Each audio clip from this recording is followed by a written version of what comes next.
Assalamu alaikum wa rahmatullahi ta'ala wa barakatuh. Et à vous tous et à vous toutes, bienvenue dans cette nouvelle vidéo Retour à l'Islam TV. Donc bienvenue sur ma chaîne. Cette vidéo va parler d'un sujet que beaucoup de musulmans n'en parlent pas beaucoup. Ce sont les miracles du prophète Mohammed sallallahu alayhi wa sallam. Alors pourquoi je parle de ce sujet? C'est parce que en fait cette vidéo fait suite à une autre vidéo que j'ai faite.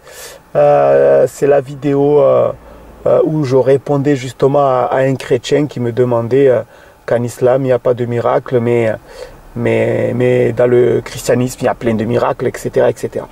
Il est vrai que nous musulmans, on a tendance à mettre en avant que le miracle coranique, parce qu'il est vrai que le Coran est le plus grand des miracles.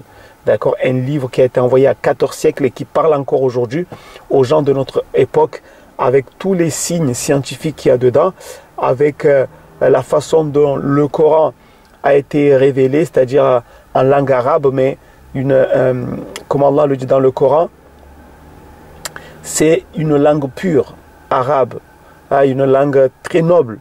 Donc ceux qui connaissaient l'arabe, lorsqu'ils entendaient le Coran à l'époque du prophète, eh bien ils étaient vraiment surpris, parce qu'il n'y a aucun arabe, aucun poète arabe qui pouvait parler ou qui pouvait avoir une façon aussi mélodieuse de parler.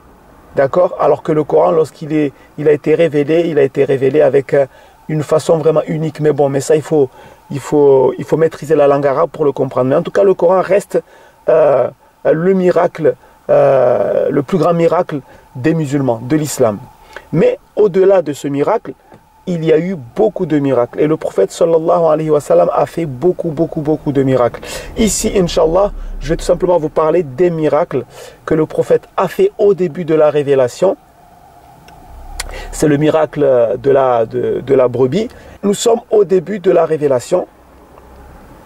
Et un jour, le prophète sallallahu alayhi wa sallam et Abu Bakr sont venus, en fait, voir un jeune homme qui s'appelle Abdullah ibn Mas'ud, qui à l'époque gardait des moutons, et ils lui ont demandé de leur permettre, ils lui ont demandé tout simplement d'avoir du lait, parce qu'ils avaient soif, etc.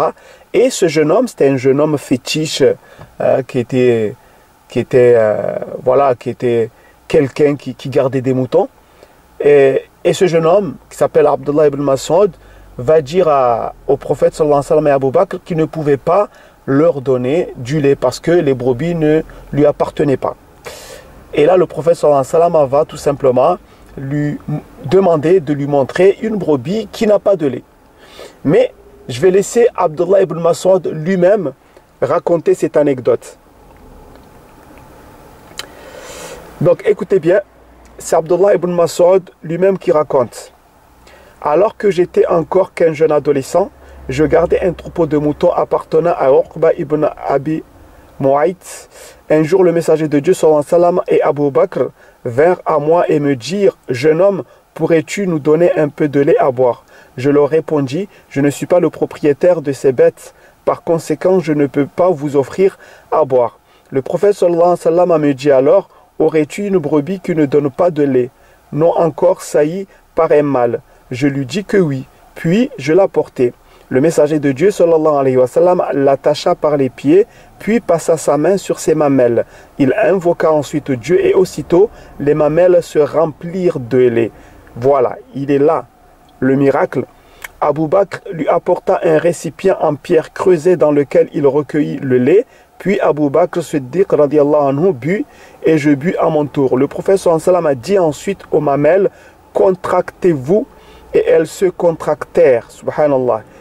Subhanallah. Je m'orientai ensuite vers le messager de Dieu en disant: apprends-moi les paroles que tu viens de dire. Il me répondit: tu es un jeune qui apprendra. Voilà. Donc c'est Abdullah ibn Mas'ud radiyallahu anhu qui raconte lui-même l'anecdote. Donc Abu Bakr et le prophète sont venus le voir. Ils lui ont demandé du lait. Donc il a refusé parce que les brebis ne lui appartenaient pas. Et le prophète a demandé une brebis qui n'avait pas de lait, qui n'avait pas été touchée par un mâle. Et là, le prophète sallallahu alayhi wa sallam, en fait, il va faire 4 miracles quelque part. Parce que le premier des miracles, c'est lorsqu'il va toucher les mamelles, qu'il va invoquer Dieu. Donc les mamelles, en direct, en live, vont se gonfler. Le lait va venir, subhanallah. Et là, ils vont boire. Et ensuite, deuxième miracle, le prophète va encore invoquer Dieu et les mamelles vont se recontracter. Le lait va disparaître, subhanallah. Donc ça fait déjà 2 miracles. Donc en fait, en gros, il y en a 4. Mais ensuite, lorsque Abdullah ibn Mas'ud va demander au prophète de lui apprendre ce qu'il a dit, comment il a fait en fait. Il voulait connaître cette formule magique pour pouvoir lui aussi peut-être un jour faire la même chose. Et là, le prophète va lui dire quoi? Que c'est un jeune homme qui apprendra. Autrement dit, le prophète va lui annoncer, va prédire quelque chose qui va s'avérer juste. Il va prédire que Abdullah ibn Mas'ud, qui n'est pas encore musulman, non seulement va devenir savant, mais cela veut dire aussi qu'il va rentrer dans l'islam, alors qu'il n'était pas encore musulman. Donc ça veut dire le fait de lui avoir prédit qu'il allait devenir un jour un savant dans l'islam, il prédit en même temps qu'il allait se convertir à l'islam. Et ça, c'est ce qui va arriver. Alors il faut savoir qu'en fait, Abdullah ibn Mas'ud fait partie des 6 premiers musulmans. Donc là, nous sommes vraiment au début de la révélation. Et plus tard, subhanallah, ce jeune homme va effectivement devenir musulman. Mais ensuite, il va devenir l'un des plus grands juristes de l'islam. Subhanallah. L'un des plus grands juristes, comme le prophète l'avait prédit. Donc il s'est converti à l'islam et il devient un grand savant, un grand juriste de l'islam. Il faut savoir, une petite parenthèse, que le miracle avec la brebis, c'est un miracle qui va se répéter une autre fois, notamment lors de l'hégire. Lorsque le prophète et ses compagnons ont quitté la Mecque pour Médine, ils vont réaliser le même miracle avec une femme qui s'appelle Ma'bad, qui était très généreuse d'ailleurs, et qui possédait aussi des brebis. Donc là, c'est pareil, le prophète sallallahu alayhi wa sallam va lui demander une brebis qui n'a pas de lait, et il va faire le même miracle. Donc, qui est Abdullah ibn Mas'ud? Abdullah ibn Mas'ud, il faut savoir, c'est le premier musulman après le prophète qui a psalmodié le Coran à haute voix. Donc vous voyez que le prophète sallallahu alayhi wa sallam, le premier jour qu'il a rencontré Ibn Mas'ud, non seulement il a fait les 2 miracles avec la brebis, mais en plus, il a annoncé que Ibn Mas'ud allait être un grand savant. Un grand savant. Et ça s'est confirmé des années plus tard par la suite. Donc voilà, c'était juste quelques miracles du prophète Muhammad sallallahu alayhi wa sallam, le dernier des prophètes.